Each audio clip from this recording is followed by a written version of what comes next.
சமந்தாவை காதலித்து வரும் நாக சைதன்யா திருமணம் செய்யாமலேயே அவருடன் சேர்ந்து வாழ்ந்து வருகிறார்.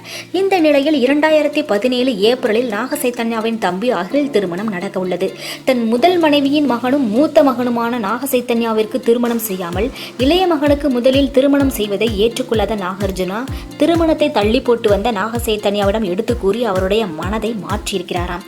இதனால் தந்தையின் விருப்பப்படி அகில் திருமணத்திற்கு 10-15 நாட்களுக்கு முன்னதாகவே சமந்தா நாக சைதன்யாவின் திருமணம் நடைபெறும் என்று நாகார்ஜுனா குடும்பத்திற்கு நெருக்கமானவர்கள் கூறுகின்றனர். இதை உண்மைப்படுத்தும் விதமாக சமந்தா தான் நடிக்க இருந்த சாவித்திரி படத்தில் இருந்து விலகி இருக்கிறார் என்பது குறிப்பிடத்தக்கது.